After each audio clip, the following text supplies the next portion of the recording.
네, 10시 구간 들어서 뭐 북한의 이 미사일 발사체 발사 소식도 전해드리고 하긴 했는데 시장이 크게 요동치지는 않습니다. 원달러 환율이 좀 안정권 1,183원권 정도 움직임 나타내고요. 뭐 수급 주체별로도 큰 폭의 변동 없이 그대로 포지션 유지되고 있는 상황입니다. 요동쳤던 대북 관련된 종목군들, 방산 관련된 종목군들도 제자리를 찾아가고 있는 상황입니다.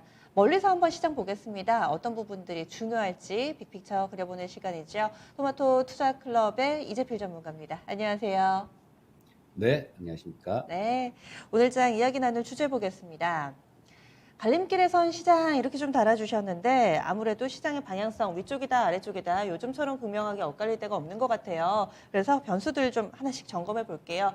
요즘에 시장에서 좀 신경을 쓰고 있는 크게 영향을 미치고 있는 변수들 어떤 거라고 보시나요? 일단 저 미국 쪽을 살펴보지 않을 수가 없는데요. 미국 그렇죠. 국채 10년물 금리가 때때로 굉장히 꿈틀대는 그런 모습이 나오고 있습니다. 지난주에도 1.6% 이상으로 이렇게 올라갔다가 다시 1.5%대로 밀리는 모습도 나오기도 했고요.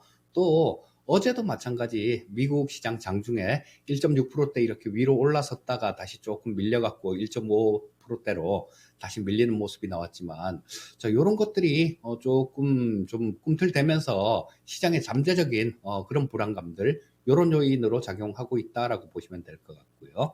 또 원달러 환율도 상당히 좀 급등락하는 모습이죠. 어제는 뭐 한 5원 20전 정도, 그 정도 좀 이게 좀 떨어져서 좀 좋은 저 올라가서 좀 뭐랄까 좀 이 시장이 조금 불안한 왔다 갔다 하고 있는 오늘은 좀 떨어지고 있고요. 자, 그렇지만 이런 부분들이 시장이 조금 불안했던 그런 불안 심리들 뭐 이런 거를 반영하고 있다라고 보시면 될 것 같고요.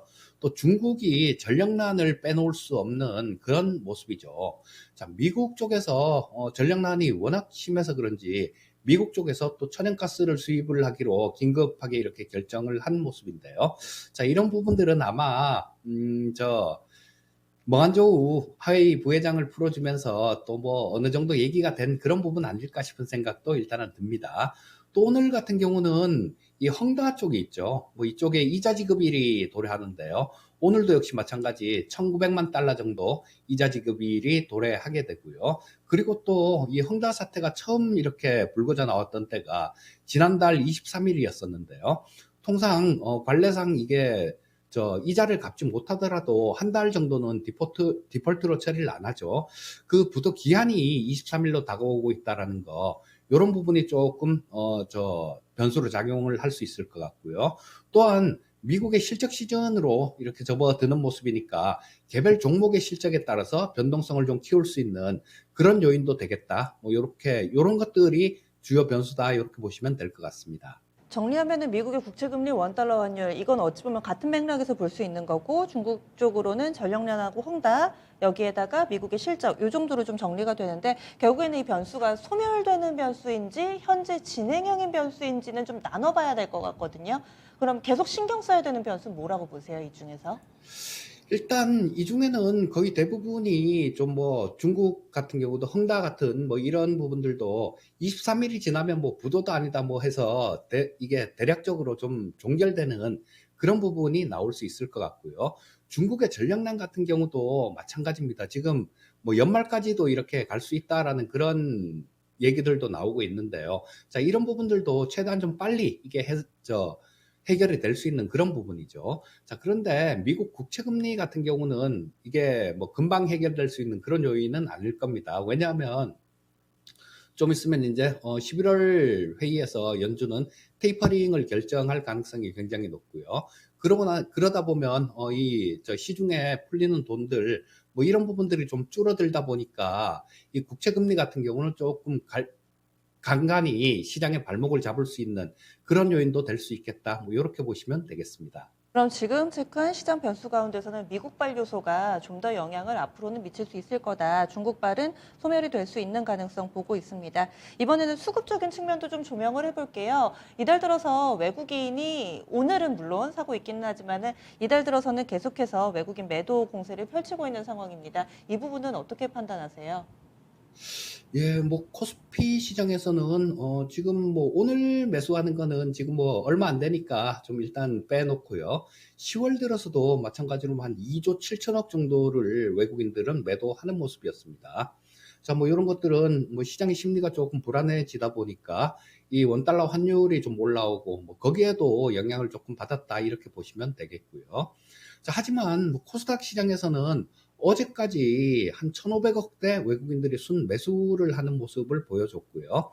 자, 뭐 선물 시장에서도 마찬가지, 뭐 오늘은 한 2천억대 정도 외국인들이 순 매도를 하고 있지만 누적으로는 어제까지 한 8,900억대 정도 외국인들은 순 매수를 하고 있는 모습입니다. 뭐 거기다가 지금 현재 상황 같은 경우는 뭐 좀 이 어떤 시장의 방향 자체가 조금 정해지지 않고 비추세 구간이다라고 보고 있기 때문에요. 뭐 저항 구간에 접어들어서는 시장은 요런 데에 대해서도 약간은 부담을 느낄 것 같은 그런 모습이다라고 말씀드리겠습니다. 네, 여전히 부담스러운 수급 상황. 미국 쪽에서는 또 계속 신경 써야 될 부분들이 있습니다. 인프라 투자 법안 같은 경우도 계류 중인 상태였는데 이 부분이 내부적으로 합의를 이루지 못하다 보니까 민주당 쪽에서 애초에 예상했던 것보다는 좀 규모를 줄여야 되지 않을까? 그래야지 합의가 이루어지지 않을까라는 예상도 있습니다. 이런 우려감도 현재 진행형이죠. 그렇죠. 미국 예산안 같은 경우는 민주당의 내부 대립이다라고 뭐 그렇게 보는 게 맞을 것 같고요. 벌써 몇 달 정도 지난 그 1조 2천억 달러에 대한 인프라 법안도 지금 하원에서 통과가 되지 않고 있는 모습이죠. 이런 것들은 저 민주당 저 진보파 쪽에서 이거를 볼모로 잡고 있다라고 보시면 될 것 같아요. 본인들이 원하는 건 이 1조 2천억 달러에는 들어가 있지는 않은데 지금 상원에 있는 3조 5천억 달러 쪽에 거의 대부분이 뭐 그쪽에 뭐 교육이라든가 육아 복지 이런 부분들이 대부분이 그쪽이 있기 때문에 요거를 볼모를 잡고 저게 통과가 되면 이것도 통과시켜 주겠다 뭐 이런 내용입니다. 자, 그래서 지난달에 낸시 펠로시 하원 의장이 굉장히 여러 차례 이 진보파 의원들을 설득에 나섰었는데요. 그래서 뭐 지난달 23일 날 뭐 저 통과를 시키겠다라고 얘기를 했었는데 안 됐고, 그다음에 30일 날 또 저 표결에 붙이겠다라고 얘기를 했었는데 안 된 거죠. 자, 그리고 조 바이든 대통령까지 나서면서 계속 중재를 시도를 했는데 아직까지도 해결되지 않고 그냥 그대로 좀 있는 그런 모습입니다. 자, 뭐 아까 좀 말씀해 주신 대로 예산 축소가 불가피하다라는 뭐 그런 관측도 존재하고 있는데요.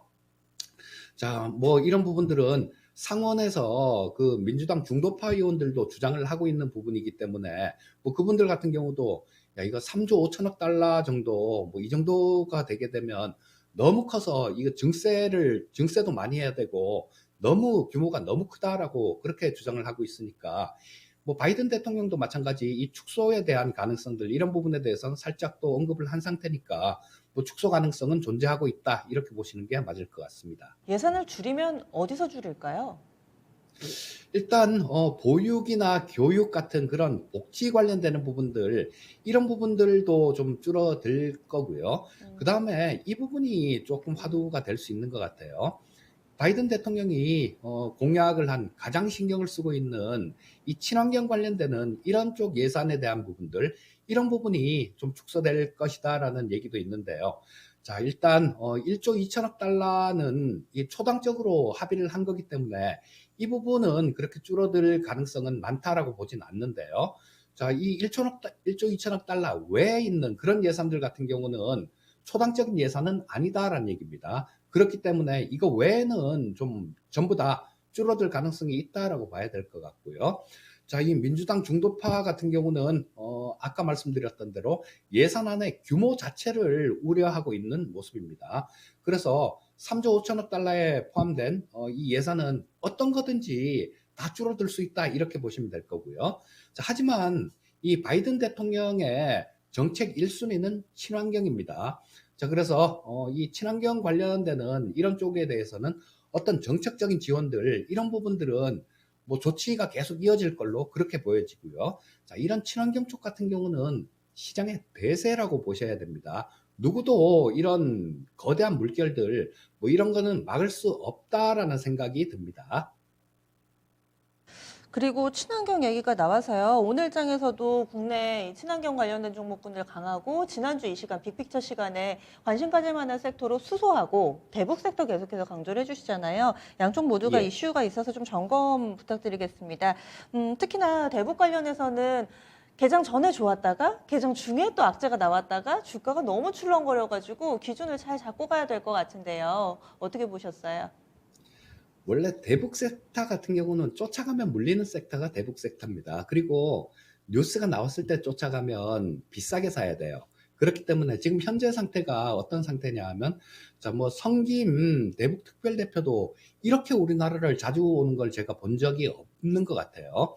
그리고 마찬가지 지난주에도 그 이인영 통일부 장관도 한강 하구에 배를 타고 나가서 뭘 하는 거, 그런 화면이 나왔었고요. 자, 그리고 이달 말이면 G20 정상회담이 있습니다. 자, 이때 우리 문재인 대통령께서 지난번에 저 유엔 총회에 가서 뭐 저 종전선언 뭐 이런 말씀을 하셨는데요. 자, G20 정상회의가 있는데 이쪽에서도 마찬가지로 저는 그런 데 대해서 북한하고 뭐 잘 돼야 된다라는, 그리고 협조를 구하는 그런 말씀을 할 가능성이 굉장히 높다라는 생각이에요. 자, 그래서 이 대북 섹터들 같은 경우는 뭐 종목별로는 저런 것들, 신원 같은 종목들은 벌써 한두 달 전에보다 더블이 넘게 올라왔습니다. 자, 될 종목들은 이렇게 서서히 만들어 가고 있다라는 얘기죠. 그래서 이 북한 관련되는 섹터들, 이런 쪽은 쫓아가지 말고 조금 뭐 오늘처럼 뭐 미사일 발사 뭐 이런 것들이 있어서 주가가 출렁거리는 구간, 이런 구간이 잡기가 좋은 그런 구간일 거고요. 또 마찬가지로 아무런 얘기가 없을 때도 살짝 눌리는 그런 모습들이 나오게 되겠죠. 이런 구간에서 차분하게 이렇게 모아 가신다라면 나중에 한 번에 크게 웃을 수 있는 그런 섹터다라고 말씀드릴 수 있겠고요. 자, 수소 같은 경우도 마찬가지입니다. 말씀드렸듯이 G20 정상회담 뭐 그쪽에서도 바이든 대통령이 아마 이런 쪽에 대해서 좀 언급을 하지 않을까 싶은 생각이 들고요. 또 다음 달에는 기후 정상회의가 있습니다. 영국에서 열리는 기후 정상회의가 있는데 이런 부분들, 모멘텀들을 계속 좀 갖고 있어서 오늘 우리 문 대통령께서 뭐 어제 좀 탄소 중립 관련해 그런 말씀을 하셨는데요. 아마 이런 부분들도 그때 의제 같은 경우는 뭐 미리 좀 이렇게 나오는 경우가 대부분이니까요. 아마 그쪽에 가서 얘기할 부분들, 이런 부분들을 겨냥해서 어제 그런 얘기도 나왔다라는 생각이 듭니다. 그렇다면 이런 쪽 섹터 같은 경우도, 수소 쪽 섹터 같은 경우도 꾸준히 어떤 이런 얘기가 나오고 뉴스화될 가능성이 상당히 높은 그런 쪽이기 때문에 지속적인 관심이 필요하겠다. 이렇게 말씀드리겠습니다. 수소, 대북, 투자 의견 변화 없으시네요. 계속 좋게 보시고. 그러면 정리하겠습니다. 오늘의 큰 그림 그려주세요. 자, 지금 이격이 좀 많이 과대한 상태에서 낙폭과대에 따른 반등이 나온 그런 구간이죠. 자, 그런데 지수 차트를 보시게 되면 22평선 자체가 기울기가 워낙 강하게 이렇게 하락하고 있습니다. 그리고 지금 뭐 오늘 아침에 조금 이렇게 올라서 시작을 하면서 그 하락하고 있는 22평선 근처, 그러니까 뭐 3036포인트 정도, 그 정도가 22평선이 있는데 오늘 3000 저 34포인트를 찍었죠. 자, 그렇기 때문에 뭐 어느 정도 기술적 반등은 진행된 그런 모습이고요. 자, 그렇다면 지금 이제는 거기서 저항을 조금 받으면서 상승을 하든가 하락을 하든가 조금 이런 매매 공방이 좀 있을 겁니다. 그렇기 때문에 비추세 구간이다, 이렇게 보시면 될 거고요. 자, 시장보다는 모멘텀을 보유한 섹터, 아까 말씀드렸던 뭐 친환경 섹터들이나 대북 섹터들, 이렇게 그 모멘텀 있는 부분들을 딱 찍어서 좀 매매하는 전략을 말씀드리고 싶습니다. 알겠습니다. 오늘 말씀 고맙습니다. 예, 감사합니다. 네.